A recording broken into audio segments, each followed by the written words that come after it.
हरिओम। योगिक क्रियाओं में या योग की साधना में या साधना के पथ पर जो भी साधक चलता है विधिवत तरीके से, जो भी उसने रास्ता अपने जीवन में चुना है इस पे आगे बढ़ने का, या जिसमें उसको रस मिलता है उसमें वो आगे बढ़ रहा है, तो उसे एक चीज़ स्पष्ट होते जाती है कि उसकी सारी ज़िंदगी के अंदर में जितनी भी चीज़ें उठी हैं, उठती हैं और उठेगी, उसमें सरलता आनी शुरू हो जाती है। उसके कार्यों में, उसकी मांग में, उसकी लालसा में, सब चीज़ों में सरलता आनी शुरू हो जाती है। सरलता मतलब स्पष्टीकरण आना शुरू हो जाता है। और योग में भी और साधना में भी यही चिन्हित किया गया है मनुष्य के शरीर में चक्रों के माध्यम से, कि अलग अलग चक्रों के हिसाब से शरीर की अलग अलग स्थिति में वो स्थित हैं। और वो जो 7 चक्र होते हैं, वो 7 चक्रों के हिसाब से ही आपका पूरा शरीर चलता है, वैसे ही मांग करता है और उसके अलग अलग कार्य हैं। आप एक एक चक्रों को अलग अलग जगह पे देखते हैं, ये बताया गया है योग में या साधना में। मूलाधार चक्र है, स्वाधिष्ठान चक्र है, अनहद है, जितने भी चक्र हैं वो सब अपनी अपनी जगह पे स्थित हैं। और जितना एरिया वो कवर करते हैं उतने एरिया में आपके शरीर का जो कार्य होता है वो भी उसमें उसी के अंतर्गत आता है। और बताया जाता है कि आपका अनहद चक्र जागृत होगा तो ये होगा, आपका मूलाधार चक्र जागृत होगा तो ये होगा, मणिपुर जागृत होगा तो ये होगा, स्वादिष्ठान जागृत होगा तो ये होगा। सबका अपना अपना। लेकिन जगाने से पहले की जो क्रिया होती है वो होती है जानने की। अगर आपने सीधा जगाने की तरफ ध्यान दिया तो आप उसे जानोगे नहीं।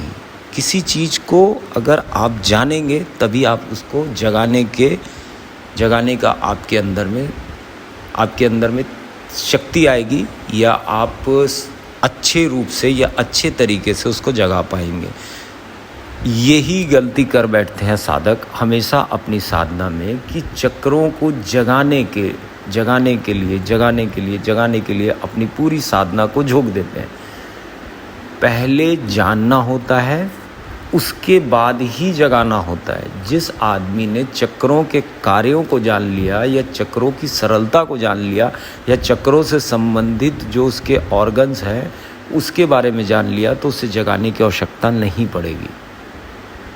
और जो सरलता होती है या उसके कार्यों को जानने की जो जगह होती है या जितनी जानकारियाँ होती हैं, वो जितनी ज़्यादा इकट्ठी होंगी उतना कम होती है। आपको नहीं मालूम है तो आपको अगर किसी के माध्यम से अगर आपको ये चीज़ पता चली है कि ये चक्र जागृत होने के बाद में हमारा जीवन ऐसा हो जाएगा, आपने गलत नहीं सुना है, आपने ठीक ही सुना है। लेकिन जागने की बाद की अवस्था है, जागने से पहले जानना होता है। अगर आपने किसी चीज़ को जाना नहीं है तो उस चीज़ की किसी भी कार्य को नहीं समझ पाएंगे या नहीं कर पाएंगे। सिर्फ जगाने के तरफ अगर आप अपना पूरी ऊर्जा या अपनी पूरी साधना या अपने पूरे योग को उधर लगाते हैं, तो आप एक पहले का अध्याय छोड़ देंगे, आप सीधा दूसरे या तीसरे अध्याय से पकड़ रहे हैं। जगाने से ज़्यादा जानने पे जोर देना चाहिए। और इसको जानने के लिए कोई विधि नहीं होती, आप सिर्फ सहज और एकदम ईमानदारी से अपनी साधना और अपनी योग को करते रहिए। सिर्फ यही बताया गया, हमारे गुरुओं ने भी यही बताया। आप भी यात्रा में हैं और मैं भी यात्रा में ही हूँ। उसे जगाइए, उसे जानिए, फिर वो जागेगा, अपने आप जागेगा। जागने का मतलब, जानने का मतलब ही जागना होता है। और जब जानना होता है ना, तो सिर्फ वो 1 पन्ना या 2 पन्ना या 1 दिन या 2 दिन ऐसा कुछ नहीं होता। साधक उसको एक क्षण में भी जान सकता है और साधक उसको कई सालों में भी नहीं जान पाता। जानने की जो विधि है वो ज्ञान को त्यागने की भी है।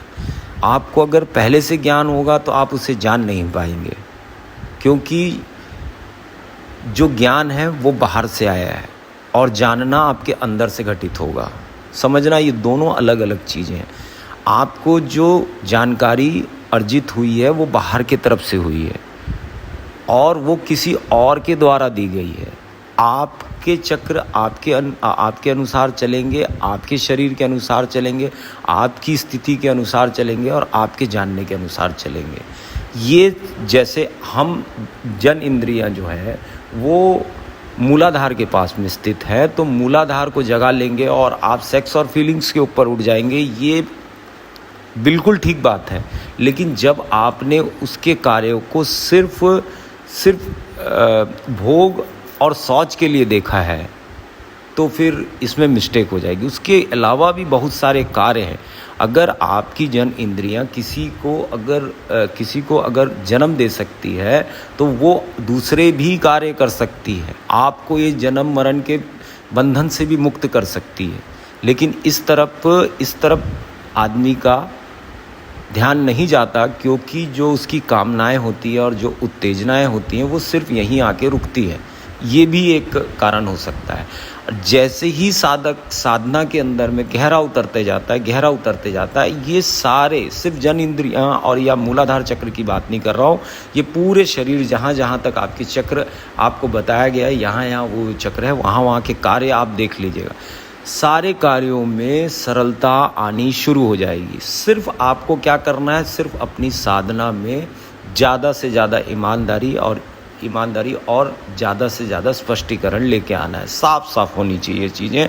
और इसमें जो सबसे अहम भूमिका जो योग के माध्यम से या ध्यान के माध्यम से बताई गई है वो है सांसों की।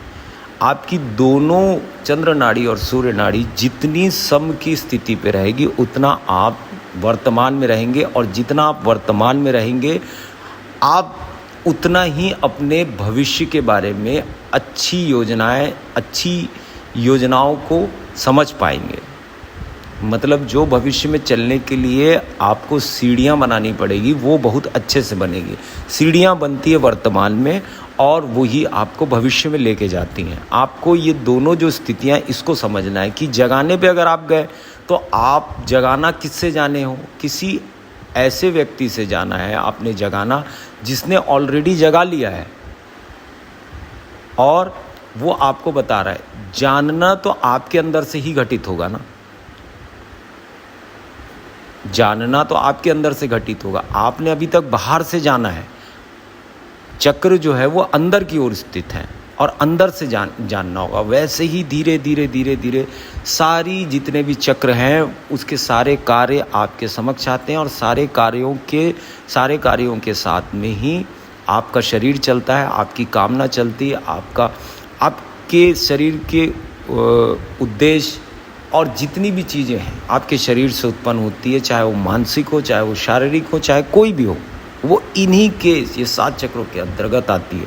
ये 7 रंगों में, 7 सुरों में, 7 मंत्रों में सारी जितनी भी चीज़ें सब इसी के अंदर आती है। लेकिन ये कहाँ है, ये आपके शरीर के अंदर में। ये बाहर की स्थिति नहीं है, ये अंदर की स्थिति है। और वो इतना ज़्यादा उसका तादाद में जुड़ा हुआ है आपके शरीर के अंगों के साथ में, और वो अंग कार्य करते हुए आपको चला रहे हैं। तो योग के माध्यम से जब आप इसके अंदर में कार्य करना शुरू करते हैं तो सरलता आप अनुभव करने लगते हैं। तो मेरा यही कहना है सारे साधकों से कि जगाने से ज़्यादा जानने पे जोर दीजिए। हरिओम। मैं योगाचार्य शिवाय, doctor in naturopathy and yoga science. Her her Mahadev.